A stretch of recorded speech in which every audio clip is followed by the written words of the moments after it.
السلام علیکم۔ کچھ دن پہلے مجھے یوٹیوب پر ایک کمنٹ ریسیوڈ ہوا تھا صراط الجنان تفسیر کے ریلیٹڈ کہ میں یہ بک کھول کر دکھاؤں اور سورہ فاتحہ کی تفسیر شیئر کروں۔ آج جب میں یہ ویڈیو بنانے لگی تھی تو مجھے ایک اور کمنٹ ریسیوڈ ہوا، اسی آئی ڈی سے یہی کمنٹ تھا اور یہ تھا کہ بیسٹ تفسیر کون سی ہے، تو آج میں آپ کے ساتھ شیئر کر رہی ہوں۔ یہ جلد نمبر 1 ہے اور پیج نمبر 3 سے پیج نمبر 9 تک تمام ٹاپکس جو ہیں پیج نمبر کے ساتھ مینشن کیے گئے ہیں۔ پھر پیج نمبر 9 سے مقدمہ شروع ہوتا ہے۔ مقدمہ میں پورا شیئر نہیں کر سکوں گی کیونکہ 38 پیجز تک کا ہے اور ویڈیو پھر بہت بڑی ہو جائے گی، لمبی ہو جائے گی۔ جو اہم پوائنٹس تھے وہ میں نے ہائی لائٹ کیے ہوئے ہیں۔ اسٹارٹنگ میں میں نے اس پہ کوئی بھی نوٹس نہیں بنائے ہوئے، اور میں نے یہ سیٹ اس لیے پرچیز کیا تھا کیونکہ یہ میرے تفسیر کورس میں یہی والی بکس پڑھائی جاتی تھی۔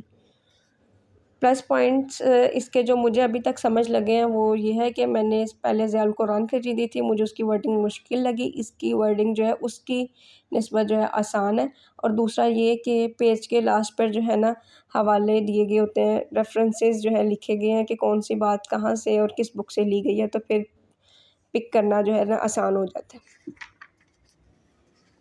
جیسے کوئی چیز جو ہے سورت سے لی گئی ہے وہ تو ظاہری بات ہے، قرآن سے ہے تو وہ تو بالکل اس کے ساتھ جائے گی تفسیر کے ساتھ۔ کچھ باتیں جو ہیں حدیث سے لی گئی ہوتی ہیں وہ پھر میں اس پر ٹک لگا لیتی ہوں جو اوتھینٹک ہوتی ہیں، اور کچھ جو ہے کچھ بکس سے لی جاتی ہیں اور وہ ٹھیک نہیں ہوتی تو پھر میں وہ کٹ بھی کر دیتی ہوں۔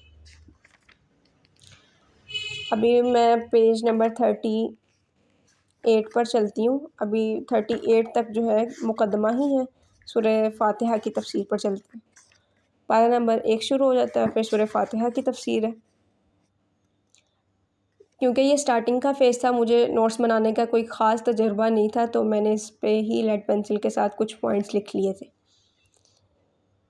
جیسے سورۃ الفاتحہ کی اہمیت ہے کہ وہ واحد سورت ہے جس کی فضیلت قرآن میں آئی ہے، اس لیے فضیلت کے اعتبار سے قرآن حکیم کی سب سے افضل سورت سورۃ الفاتحہ ہے۔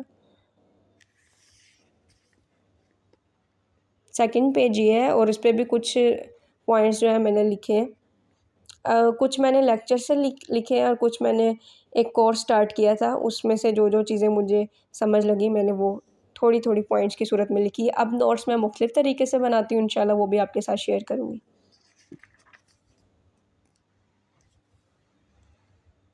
بیسٹ تفسیر کون سی ہے؟ تو میں نے یہ جو سیٹ ہے یہ بھی پورا نہیں پڑھا، لیکن جیسے میں بتا رہی ہوں اس میں کچھ چیزیں بالکل جو ہے اوتھینٹک نہیں ہوتی، وہ میں کٹ کر دیتی ہوں، اور باقی میں کچھ تفسیر ایپ سے ہیلپ لیتی ہوں۔ اس میں مولانا مودودی کی تفسیر ہے اور تفسیر ابن کثیر ہے۔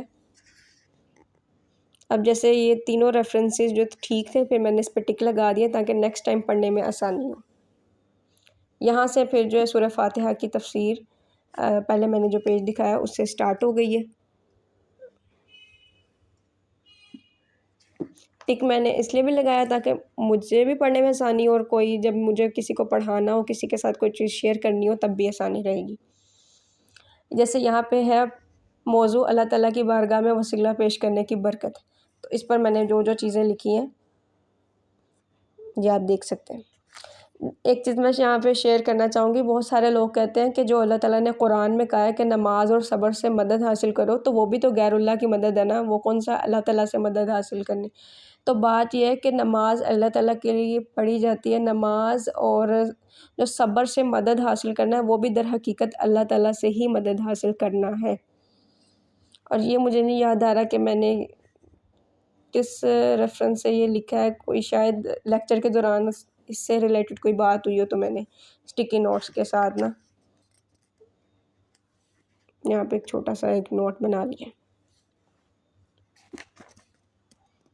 جیسے یہ میں نے اب کٹ کر دیا، یہ سورہ نمل کا پہلا ریفرنس تھا، بخاری شریف کا بخاری، اور یہ پھر کوئی اور ریفرنس تھا۔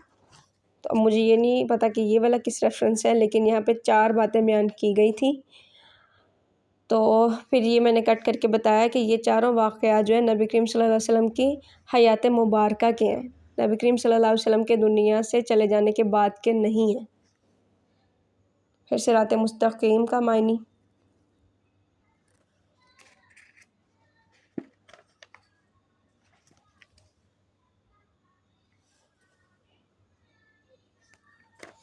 میں ابھی یوٹیوب کے کچھ لیکچرز سن کے میں نے نوٹس بنائے ہیں، میں آپ کے ساتھ انشاءاللہ شیئر کروں گی سورہ قصص کے نوٹس، اور مجھے بہت کچھ سیکھنے کو ملا، اور میں کوشش کروں گی کہ میں ایک جو ہے پلے لسٹ اسی سے ریلیٹڈ تیار کروں گی کہ چھوٹے چھوٹے سے لیسنز جو قرآن سے سیکھنے کو مجھے ملے وہ میں آپ کے ساتھ بھی انشاءاللہ شیئر کروں گی۔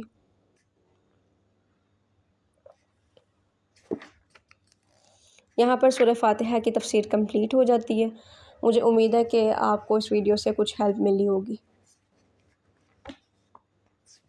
باقی یہ ہے کہ آپ خود بھی سرچ کریں جو بیسٹ تفسیر ہو، اور میرا ماننا یہ ہے کہ جب ہم قرآن کو، ظاہری بات ہے ہر کوئی قرآن کو جو ہے جب بھی کوئی انسان قرآن کو کھولتا ہے شعور کے لیے، دین کو سمجھنے کے لیے، اللہ کی قربت حاصل کرنے کے لیے، تو ایسا ہو ہی نہیں سکتا کہ وہ گمراہ ہو جائے یا وہ کہیں بھٹک جائے۔ تو اللہ تعالیٰ سے دعا کرنی چاہیے کہ اللہ تعالیٰ ہمیں صراط مستقیم دکھائے، اور نہ صرف اللہ تعالیٰ ہمیں صراط مستقیم دکھائے، ہمیں اس پر چلنے کی توفیق دے، اللہ تعالیٰ ہمیں اس پر جمائے رکھے، آمین۔